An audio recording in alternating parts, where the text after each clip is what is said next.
អុកញ៉ាអៀនសៀវមីប្រាប់ពីមូលហេតុដែលធ្វើឲ្យលោកជំទាវឈប់ខឹងនិងស្អប់អ្នកនាងលបរិយាប្រិមិត្តជាទីមេត្រីកាលពីពេលថ្មីកន្លងទៅនេះមុនពេលដែលអ្នកនាងលបរិយាមានសេរីភាពលោកជំទាវអុកញ៉ាអៀនសៀវមីក៏បានចេញសារម្ដងរួចមកហើយដើម្បីបញ្ជាក់ពីចិត្តគំនិតរបស់លោកជំទាវដែលព្រមអហោសិកម្មឲ្យគ្នាចំពោះរឿងកន្លងមកដែលលោកជំទាវជាមួយនឹងអ្នកនាងលបរិយាគឺតែងតែប៉ះនៅសម្ដីឌឺដងផ្លែផ្កាឲ្យគ្នាជាហោហែដោយនៅក្នុងសំណេរលើកដំបូងនោះលោកជំទាវបានពោលថាទោះបីយើងធ្លាប់មានទំនាស់ជាមួយគ្នាយ៉ាងណាក៏ដោយប៉ុន្តែក្នុងនាមជាស្ត្រីដូចគ្នា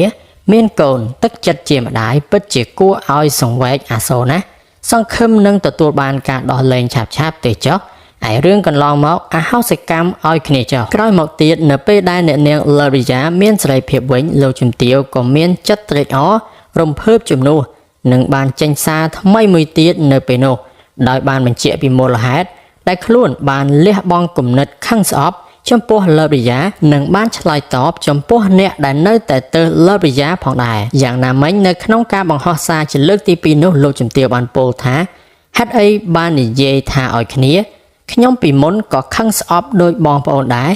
តែដល់ឃើញរូបសម្បត្តិហើយមានកូននៅក្នុងនឹងទៀតវាពិបាកភ្នែកមើលណាស់មិនស្រួលទេយើងជាស្ត្រីដូចគ្នាក៏យល់អារម្មណ៍មួយនេះច្បាស់ធ្វើល្អគិតល្អនាំមកនៅអ្វីដែលល្អចូលមកក្នុងជីវិតយើងសាងគ្រួសាររៀងខ្លួនឲ្យល្អមានសុភមង្គលទៅមើលមិនឃើញទេថ្ងៃស្អែកខាងស្អែកនោះខ្ញុំជួបរឿងជាច្រើនហើយតែខ្ញុំចេះអហោសិកម្មឲ្យមនុស្សជុំវិញខ្លួន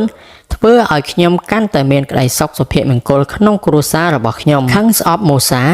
មានអប់ភ្លើងរស់នៅទាំងក្តៅក្រហាយ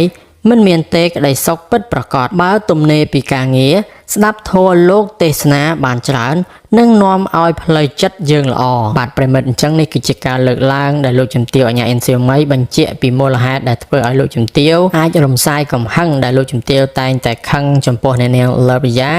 ហើយកន្លងមកយើងដឹងហើយថាពួកគាត់ទាំងពីរនាក់មិនមានទំនាក់ទំនងល្អនឹងគ្នាទេហើយតែងតែផ្លែផ្កាឌឺដងឲ្យគ្នាទៅវិញទៅមកប៉ុន្តែយ៉ាងណាមិញនោះនៅក្នុងកលៈទេសៈនេះដោយឃើញអ្នកនាងលបរិយាក្នុងសភាពដែលគួរឲ្យអាណិតលោកជំទាវក៏ចាប់ផ្ដើមមានអារម្មណ៍ថាអាណិត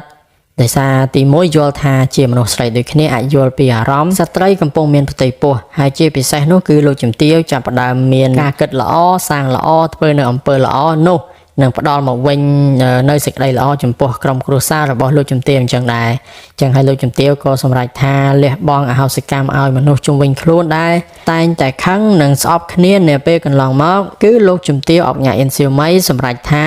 លែងគិតពីរឿងនឹងទៀតហើយដោយសម្រួលអារម្មណ៍គិតទៅលើផ្លូវធម៌ផ្លូវលោកដែលធ្វើឲ្យអារម្មណ៍យើងស្ងប់ស្ងាត់ល្អនិងបាននៅសុភមង្គលនៅក្នុងក្រុមគ្រួសាររៀងខ្លួន